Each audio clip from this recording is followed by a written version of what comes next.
Game 7. This is going to be our first scent pad game. Now, what is a scent pad?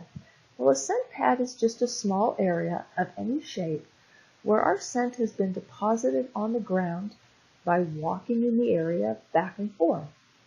Now, I want to start and play this game on hard surfaces, asphalt, concrete, slate, cobbles, that sort of thing.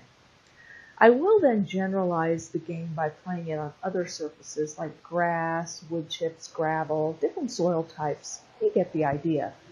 But by starting on hard surface, we can minimize as best we can the environmental odor, for example, the odor of crushed vegetation, and isolate as much as possible the human odor component.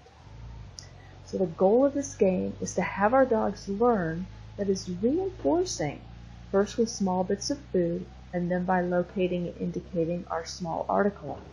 But that it is reinforcing to stay within the boundaries of the scent pad. We are simply pairing human ground scent with reinforcement, classical conditioning. So how do we play? First, I want you to locate an area that I would call as clean as possible from competing odors, a location not walked upon frequently, particularly by you.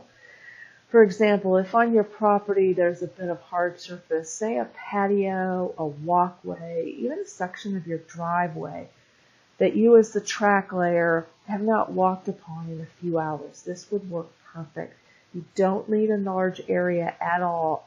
Actually, the area should be only about 1 to 2 times the length of your dog on each side of the area.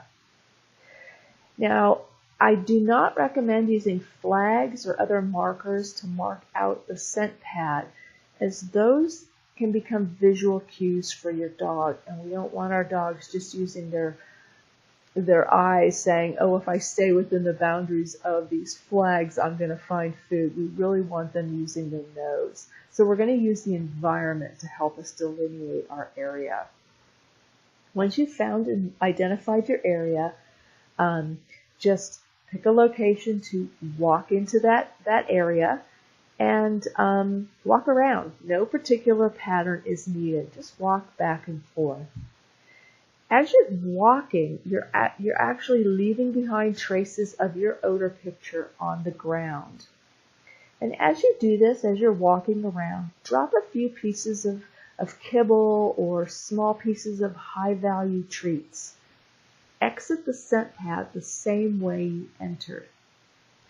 If you think that your dog is going to need a little more scent information, you can do this also by just wearing your socks, or if it's warm, just your bare feet. That works as well too. Now you can work the scent pad right away. Bring your dog up to the area where you entered and exited, and just release them. If it's safe, they can be offline.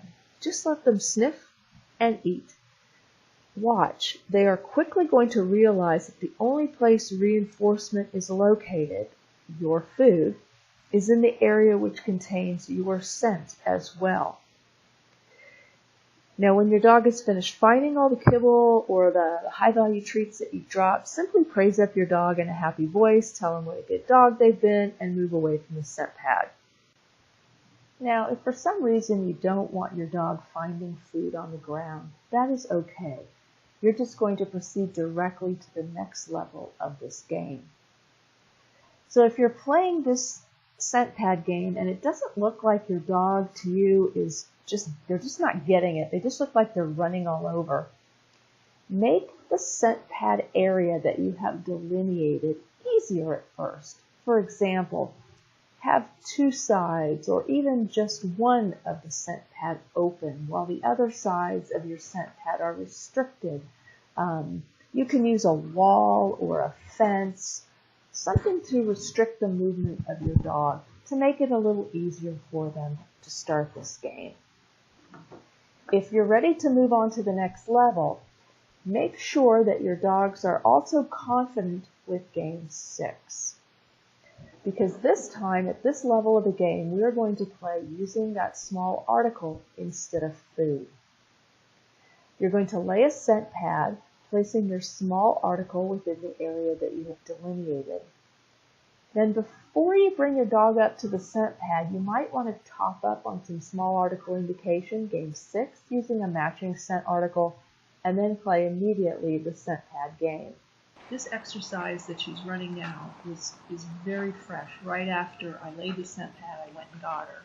As you can see, this is extremely difficult. She's outside the scent pad, she's coming back in. It's very hard for her. The odor, there's a slope here on this concrete, and the odor is spilling out. So she's having to work really hard, making this actually a very challenging exercise. Letting the scent pad air out, if you will, for 20 to 30 minutes might actually make the odor picture clearer for your dog. When we start using the small article to play this game, all we're doing is pairing that article that contains our scent to the ground odor picture that also includes our scent. Our dog is searching, locating, and indicating the article and earns reinforcement. Think of the scent pad as a small portion of a track. This is a really important foundation game.